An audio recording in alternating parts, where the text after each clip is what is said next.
अगर आपके अंदर अपनी खुद की इज्जत है तो ये है आपका सेल्फ कॉन्फिडेंस। आप बड़े से बड़े चैलेंजेस को फेस करने की हिम्मत रखते हो तो ये है होता है आपका सेल्फ कॉन्फिडेंस। आपको किसी का डर नहीं है, ये होता है आपका सेल्फ कॉन्फिडेंस। आप अपने आप से पूरी तरह संतुष्ट हो, सेटिस्फाइड हो, तो ये होता है आपका सेल्फ कॉन्फिडेंस। सेल्फ कॉन्फिडेंस का उल्टा होता है डर। इस बात का डर कि लोग क्या कहेंगे, इस बात का डर कि मैं ये कर पाऊंगा कि नहीं। और अगर आप ये डर खत्म करना चाहते हो और एक पावरफुल सेल्फ कॉन्फिडेंस बिल्ड करना चाहते हो तो ये तीन चीजें आपको सबसे ज्यादा हेल्प करेंगी आपका डर खत्म करने के लिए। पहली चीज, स्टॉप कंपेयरिंग। दूसरों को खुद से कंपेयर करना बंद कर दो। यार उसका वेट देखो कितना कम है, मेरा तो उससे बहुत ज्यादा है। यार मेरे दोस्त की सैलरी तो मेरे से भी ज्यादा है। यार वो तो हर साल टॉप करता है। यही सब कंपैरिजन की वजह से हमारा सेल्फ कॉन्फिडेंस और भी कम हो जाता है। आप उससे कंपेयर कर रहे हो जिसका आपसे कोई कंपटीशन ही नहीं।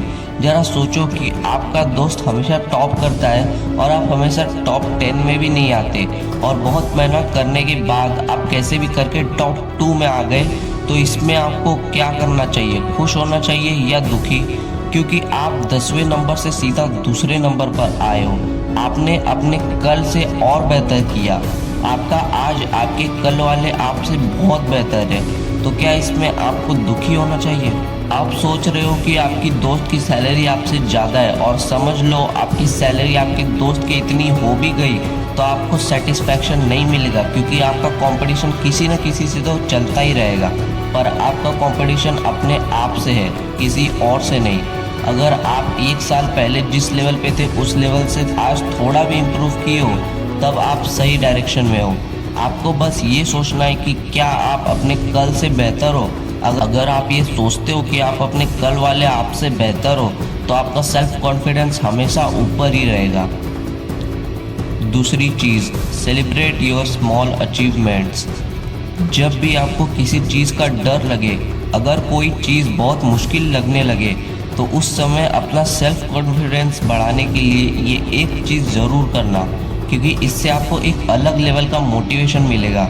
जब भी ऐसा कुछ सिचुएशन आए तो हमेशा उन सभी छोटी छोटी अचीवमेंट्स को याद करना, वो चीज़ें याद करना जिसमें आप जीते थे, जिसमें आपने बहुत अच्छा किया।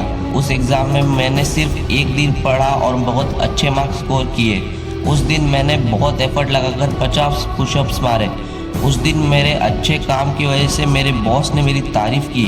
उस दिन मैंने अपने डर को जीता। उस दिन मैंने बहुत दर्द सहने के बाद भी हार नहीं मानी। अगर आप ऐसे छोटे और बड़े अचीवमेंट्स को याद करोगे तो आपको लगेगा कि अगर आप ये सब कर सकते हैं तो आप ये भी कर सकते हैं, जिससे आपको डर लगता है या जो चीज़ आपको मुश्किल लगती है। तीसरी और आखिरी चीज़, don't think what others will think. आपने ये तो कई बार सुना होगा कि सबसे बड़ा रोग क्या कहेंगे लोग, और वाकई में ये सच है, क्योंकि हम इतना सोच लेते हैं कि लोगों के सोचने के लिए कुछ बचता ही नहीं है। कुछ लोग तो इतने शर्मीले होते हैं, जैसे वो थोड़ा भी सोशल हो जाए, थोड़ा भी किसी ग्रुप में आ जाए तो बहुत डर जाते हैं और ये सोचते हैं कि सबका ध्यान मेरी तरफ ही है, सब मुझे ही देख रहे हैं। पर यही आपकी गलत फहमी है। दूसरों के बारे में सोचना छोड़ो, क्योंकि जितना वो नहीं सोचते उससे ज़्यादा तो आप ही सोच लेते हो, और इससे आपका सेल्फ कॉन्फिडेंस बहुत गिर जाता है। तो दोस्तों, यही थी 3 सबसे बड़ी टिप्स जिनको आप सीख गए तो आपका सेल्फ कॉन्फिडेंस या आत्मविश्वास वो आसमान छुएगा। इस वीडियो को यहीं पर एंड करते हैं। मैं अदीप विश्वकर्मा आपसे विदा लेता हूँ और आपको ऑल द बेस्ट।